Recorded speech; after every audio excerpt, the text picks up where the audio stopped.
Vou ser bem objetivo. Sabe qual foi a tarefa que eu fiz com o Rebanho da Manhã? Nesses 2 domingos eu preguei esse sermão nos domingos pela manhã. Esse sermão, eu registrei os textos bíblicos, que eu acho que é importante se conhecer o que diz a Bíblia, não a minha opinião.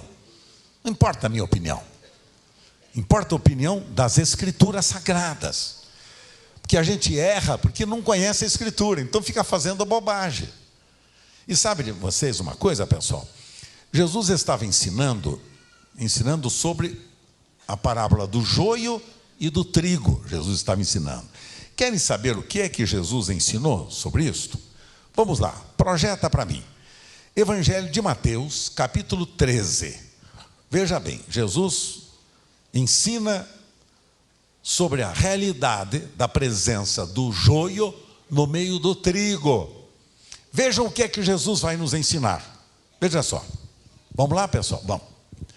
Os que não trouxeram Bíblia, tem a sua Bíblia escrita no nosso telão, tá? Vamos lá.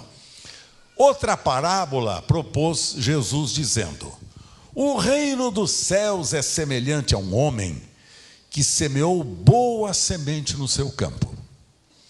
Mas enquanto os homens dormiam, veio quem?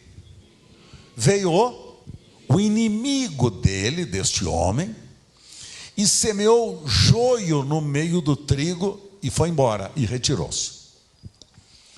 E quando a erva cresceu e produziu fruto, apareceu também o joio. Então, vindo os servos, os funcionários do dono da casa, lhe disseram: Senhor, não semeaste boa semente no teu campo? De onde, pois, vem este joio? Semeasse trigo no meio do campo, e agora tem joio no meio do trigo? O que está havendo? Ele, porém, lhes respondeu: Um inimigo fez isso. Mas os servos lhe perguntaram: queres que vamos e arranquemos o joio? Não, replicou ele, para que ao separar o joio não arranqueis também com ele o trigo. Deixai-os crescer juntos até a colheita. E no tempo da colheita, direi aos ceifeiros: ajuntai primeiro o joio, atai-o em feixes para ser queimado, mas o trigo recolhei-o no meu celeiro. Observem agora a explicação que Jesus dá a esta parábola, verso 36. Veja o verso 36, que Jesus explica o que ele estava ensinando, querendo dizer sobre a parábola do joio e do trigo. Ele dizia assim: então, despedindo Jesus as multidões, foi para a casa.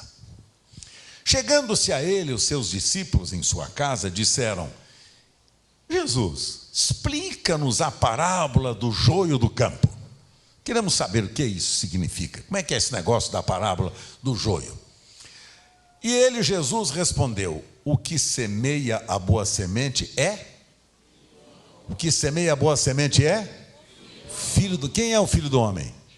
Jesus. Não, nós não somos filho do homem, não. Jesus é o filho do homem. Era conhecido como filho do homem porque ele se fez carne e habitou entre nós.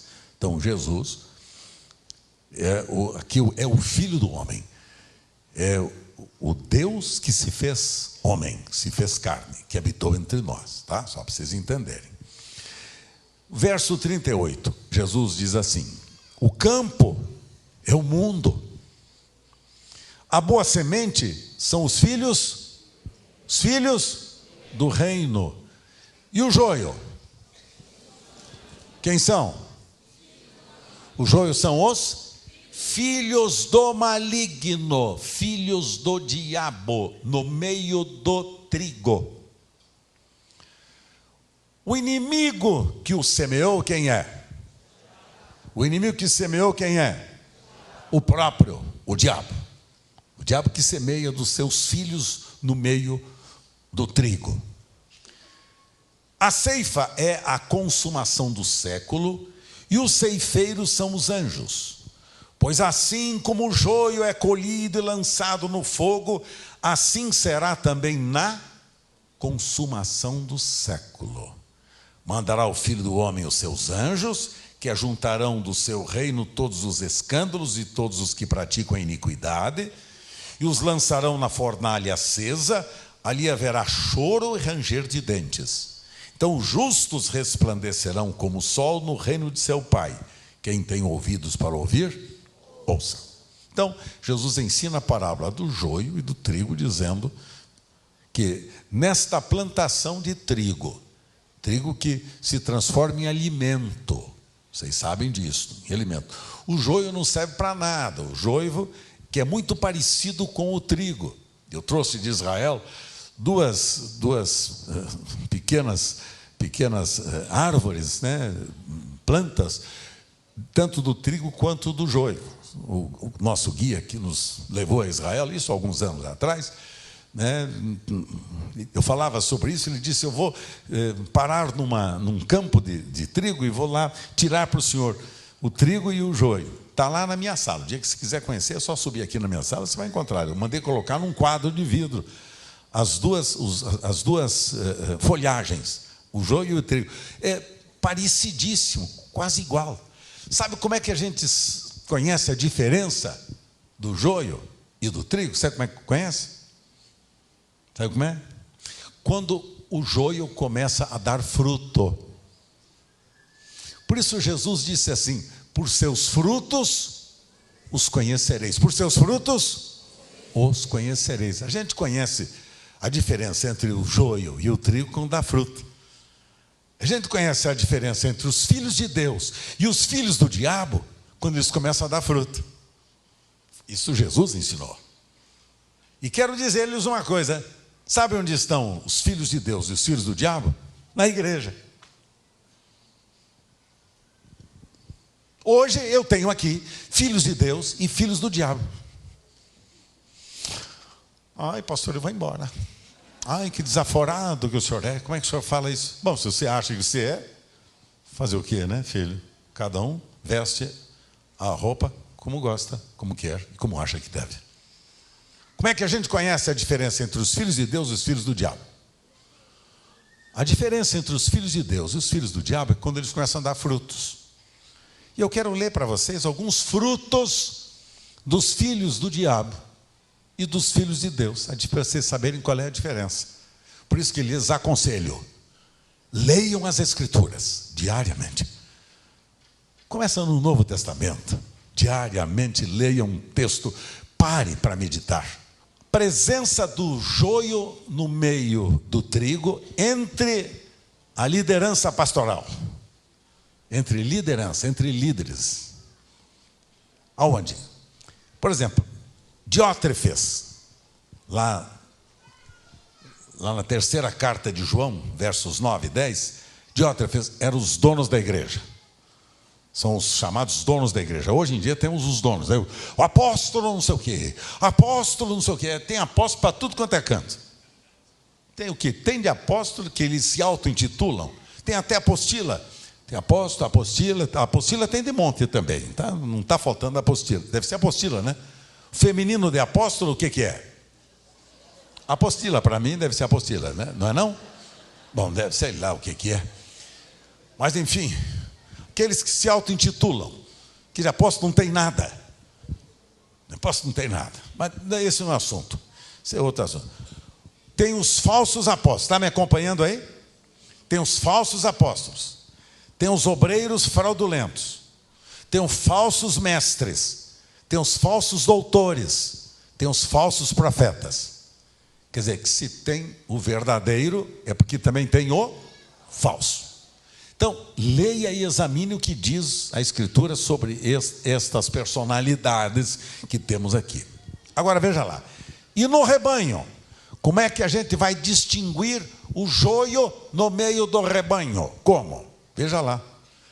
Os falsos irmãos. Parece que é, mas não é. Por fora a bela viola, por dentro o pão bolorento.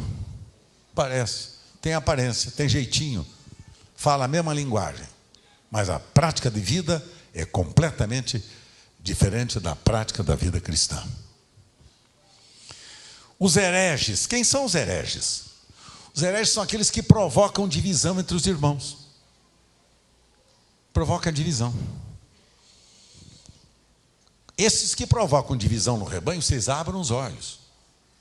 São hereges, são falsos irmãos, semeiam no meio do povo divisão, e eles sempre dizem assim: me acompanhe, venha comigo, que eu vou começar uma igreja maravilhosa e perfeita.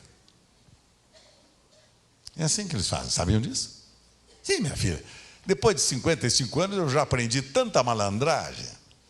Quando eu falo aprendi, quer dizer, eu já conheci esta malandragem desses falsos irmãos. Falsos irmãos. Sabe onde eles estão? Dentro do rebanho. No meio de vocês. Tem todo jeitinho, tem até uma conversa bem...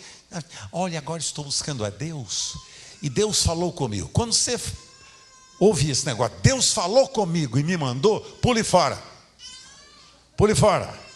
Porque Deus só fala pelo poder da sua palavra. Deus não fala com essa conversa fiada de gente que não tem conhecimento de Deus, nem temor de Deus. Sabe? Deus falou comigo, mentiroso safado.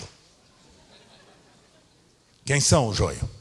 Os que provocam divisões, os que provocam falatórios profanos, mexeriqueiro. Você já viu mexeriqueiro? Safado, safado. Gosta de falar mal da vida dos outros. Porque assim, quando ele fala mal da vida alheia, as pessoas não ficam olhando para ele, ficam olhando para o outro. Normalmente o mexeriqueiro é isso. Ele é tão fofoqueiro que ele quer que a pessoa olhe para o outro que é alvo da fofoca, e não para ele. E normalmente quem é ele. Os causadores de males, os infiéis. Está vendo aí no esboço ou não está? Para você acompanhar, para depois você ler. Os enganadores, os cães. Quem são os cães? Os maus obreiros. Gente que diz uma coisa e faz outra. Os inimigos da cruz de Cristo, os que pecam para a morte, os murmuradores, os legalistas que negam a graça de Deus, os desordenados. O que é desordenado? Porque a vida é uma bagunça. Não paga seus compromissos em dia, né? Não dá satisfação quando não tem condição de pagar suas dívidas e compromissos, não dá satisfação, não paga a conta, fica devendo para todo mundo. Maus e desordenados cidadãos. Os falsos adoradores, os impuros, os avarentos, os idólatras, os beberrões, os roubadores que se dizem irmãos, roubadores até nos dízimos, viu, pessoal? Os que servem o seu ventre com palavras suaves, lisonjeiros e enganadores, diz a Escritura. Então, aqui estão algumas das sementes do joio lançado no meio do trigo. Quero lhes dizer uma coisa, sem ser ofensivo a ninguém. Há muitos aqui com estas qualificações, que eu oro a Deus para que venha arrependimento e salvação, porque se não se arrependerem, não herdarão o reino dos céus. Disse Jesus, não fui eu, Jesus, não herda o reino de Deus, viu? Quero dizer-lhes que este evangelho que eu creio, o evangelho que produz santidade e nova vida, o evangelho que leva vocês a mudarem de igreja, a mudarem de religião, este evangelho eu não creio. Eu não creio nesse evangelho. Eu creio no evangelho que leva as pessoas ao arrependimento e à confissão e ao abandono do pecado. Porque o grande problema da humanidade não é a falta de dinheiro, não é a crise econômica, não é o câncer afetando a saúde. Não. O grande problema da humanidade chama-se pecado. E a Escritura diz: o salário do pecado é quer dizer, a recompensa pela prática do pecado é o quê? A morte. Morte não é só física, pessoal. O pior é a morte nos relacionamentos. A morte que perde a esposa, perde o marido, quer dizer, morre, perde, se afasta, perde os filhos, perde os pais, se afastam, morrem. Morrem para Deus, morrem para os outros. Triste. Agora vejam bem uma coisa. Qual é a prática pastoral? Está aí no esboço. Qual é a prática pastoral? O que é que a gente deve fazer com essas pessoas? Aconselho vocês a lerem esta prática pastoral para você saber como é que a gente trata o joio. Não, a gente não tira o joio. Não tira o joio. A gente, veja bem, lance fora o fermento. Todo fermento que está envenenando a massa, o trigo, precisa ser lançado fora. Lance fora. Quer dizer, não serve para ser seu amigo. Não serve para ter relacionamento com você. Não serve. Gente que não ajuda você a crescer espiritualmente, vai derrubar você. Se a gente não serve para ser seu amigo. Nossos amigos devem ser os amigos de Deus. Gente que ame a Deus mais do que nós. Que gente que ama a Deus menos do que nós, ou nós ajudamos eles a amarem mais a Deus, ou então eles nos ajudarão a gente a amar menos a Deus. E muita gente, às vezes, acontece isso. Vai indo tão bem na vida cristã, daqui a pouco faz amizade, né, com alguém que, um joio no meio do trigo, e acaba andando no caminho do joio. Saiam fora disso. Saiam fora disso. Observem com quem vocês andam. Diz-me com quem andas e dir-te-eis quem és. Diz o adágio popular. Eu sei quem é você pelas amizades que você tem. Se as suas amizades não ajudam você a crescer, as amizades ajudam você a ser pior, essas amizades não servem para serem seus amigos. Lance fora. Ouça o que diz a Escritura, 1 Coríntios 5:11. Olha lá. Não associar-se a eles e não comer com eles. Negue-se a sentar-se à mesa com alguém que tem essas características que nós acabamos de observar aqui. O beberrão, o maldicente, o que divide os irmãos, o que lança pecado na vida das pessoas. Saiam deste meio, diz a Escritura. Saiam. Não associem-se com eles. Não comam com eles. Porque quando vocês comem com eles, vocês se tornam participantes do mesmo estilo de vida deles. Me prometam que vocês vão ler os textos da Escritura, tá? Afastem-se deles. E tem mais. Não os receba em sua casa. Gente desta natureza, não receba na sua casa. Gente que não quer mudar de vida, que não quer mudar de atitude, que quer continuar sendo desonesto, safado, mentiroso, fofoqueiro, não receba na sua casa. Sabe por quê? Porque eles trazem maldição para dentro da sua casa. Sabe por quê? A Escritura diz assim: abençoarei os que te abençoarem, e amaldiçoarei os que te amaldiçoarem. Então, há pessoas que chegam e entram na nossa casa portadoras de maldições. São maledicentes, são maldosos, são invejosos, são fofoqueiros, são imorais. Ou eles se arrependem, você não vai julgar ninguém, a não ser pelos frutos que as pessoas produzem. Mas você vai dizer: não serve para ser meu amigo. Sabe qual foi o critério que eu adotei logo que eu vim morar em São Paulo? Quando eu vim da minha Curitiba, me converti em Curitiba ao cristianismo e vim fazer o seminário aqui em São Paulo. Eu tinha 20 anos de idade. Eu fiz um compromisso. Eu vou ser amigo dos melhores jovens da igreja que eu frequentava. Eu quero ser amigo de gente que ora mais do que eu, é mais santo do que eu, é estudioso da Escritura muito mais do que eu, ama a Deus mais do que eu, que é um bom filho, que é um bom pai, que é um bom amigo, que é um bom irmão. Eu quero ficar perto de gente que me ajude a crescer, a subir, e não gente que me derrube, que me desmonte a minha vida. Jamais. Tá? Não me arrependo, porque até hoje Deus me tem dado a graça de eu ter permanecido numa crescente com os meus amigos e com os meus irmãos. É isso que eu aconselho sempre aos meus filhos.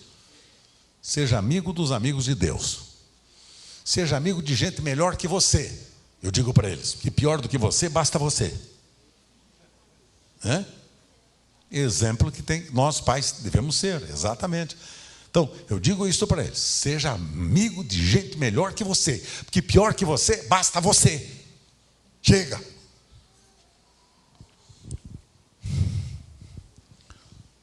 Oi? Tudo bem aí? Tudo em ordem aí? Obrigado. É porque a gente fica... Eu estou vendo vocês me olhando assustados, né? Tranquilo. Eu amo você.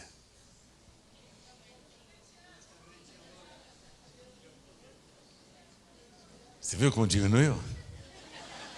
Que depois de tudo isso aqui falou: olha, pastor, está difícil, viu? E por fim, vou encerrando por aqui. Os quase cristãos. Quem são os quase cristãos? Está aí no seu papelinho. São os mancos. Gente que só vive dando mancada. Você já viu o que dá mancada? Tropeça aqui, oi, cai acolá, nunca levanta, sempre está dando mancada.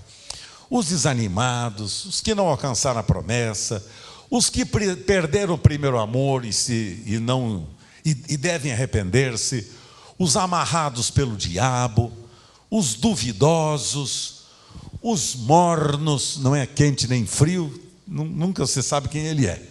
Nunca sabe quem ele é. Nem é justo, nem é ímpio. Eles sempre pisam um pé em cada canoa, não? Os mornos. Os carnais com dons espirituais, tem também, você sabia? Carnal com dom espiritual. Você pensa que é, mas não é.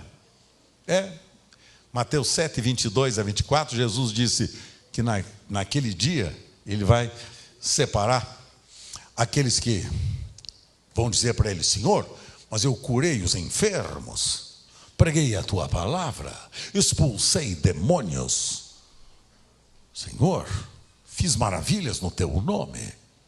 Ele dirá para eles assim: nunca vos conheci, apartai-vos de mim, vós que praticais a iniquidade. Mateus capítulo 7, verso 24. De 22 a 24, mas este último, 24. Parti de mim, você que pratica iniquidade. Não quero, não lhe conheço, nunca ouvi, nunca vos conheci, dirá Jesus. E gente que tinha dons, que hoje em dia a gente fica preocupado: nossa, meu Deus, ele está curando os enfermos, ele expulsou demônios, ele falou em línguas, olha que pentecostal fantástico que ele é. Se é praticante de iniquidade, se é maledicente, se é imoral, se está dentro daquelas qualificações que eu li para vocês, Jesus dirá: nunca vos conheci. Não é que conheço agora. Nunca vos conheci. Apartai-vos de mim, vós que praticais a iniquidade. Que o Senhor nos guarde. A mim e a você. Tá? Então, qual é a verdadeira igreja? São os parecidos com Jesus. São os que amam e praticam a palavra. São os gerados da palavra que nasceram de novo. São os filhos inculpáveis e irrepreensíveis. São os que são guiados pelo Espírito Santo. São aqueles que não permanecem no pecado. Não permanecem. E porque não permanecem, o maligno não lhes toca. Porque o que profere o nome de Cristo é separado do pecado. E os nascidos de Deus creem na palavra, são os vencedores, são a noiva, a igreja, e é a nova Jerusalém, segundo a linguagem bíblica que o Senhor traz para qualificar aqueles que são filhos de Deus. E advertência a todos vocês, para encerrar, advertência a todos vocês: você pode dar como Ananias e morrer na mentira. Ananias e Safira. Porque mentiram, morreram, dando oferta na igreja. Dando oferta na igreja, oferta mentirosa. Morreram. Morte física e espiritual. Hoje em dia tem muitos mortos na igreja, espiritualmente falando, porque mentem, não falam a verdade. Seus dízimos são mentirosos, suas ofertas são mentirosas, sua palavra não é verdadeira. Mentiroso. Desejar morrer como Balaão, sacrificar como Caim, testemunhar como Demas, chorar como Esaú, tremer como Félix, servir como Geazi, ter zelo por Deus, ser um discípulo como Judas, participar dos cultos como Coré, abandonar Sodoma com a mulher de Ló, fazer longas orações, profetizar como Saul, ter numerosos discípulos, ter lâmpadas como as virgens, estar próximo ao reino de Deus, profetizar, expulsar demônios e fazer milagres em nome do Senhor, e continuar na prática da iniquidade. Dirá o Senhor: nunca vos conheci, apartai-vos de mim, vós que praticais a iniquidade. Queridos meus, desejo ao coração de vocês um bom estudo bíblico. Quero recomendar a todos os líderes de células que trabalhem com este esboço na célula nas próximas semanas. Estudem a palavra de Deus na célula, porque a célula existe não é para bater papo, conversa fiada e ficar comendo os bolinhos gostosos que as senhoras fazem. Aproveita, se fizerem, coma também.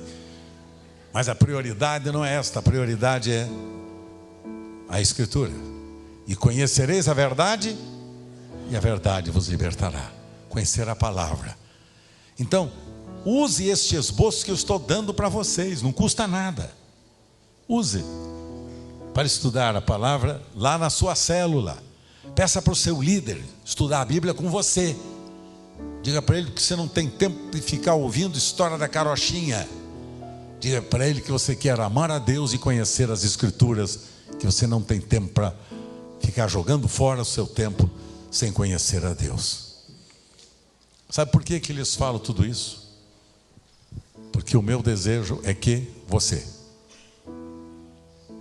com toda a honestidade e sinceridade do coração, receba esta palavra de Deus como advertência para a sua vida, para que você jamais se imiscua com o joio que está no meio do trigo. O apóstolo São Paulo ficou 3 anos na igreja de Éfeso. Foi ele que começou a igreja em Éfeso. Quando ele saiu da igreja, indo agora para outra região, começar novos ministérios, Paulo reúne os presbíteros da igreja de Éfeso e diz para eles o seguinte: quando eu sair no meio de vós, lobos vorazes se levantarão no meio do rebanho e não perdoarão o rebanho. Lobos vorazes se levantam no meio da igreja. Sabiam disso? Temos lobos vorazes, quer dizer, gente com vontade de roubar, matar e destruir, porque são filhos do diabo no meio da igreja.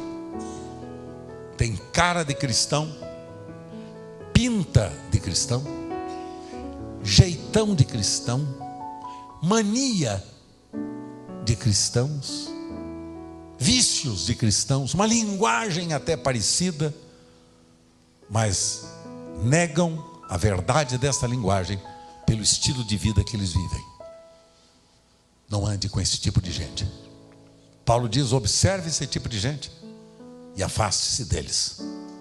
Não ande com gente que não vai ajudar você a crescer.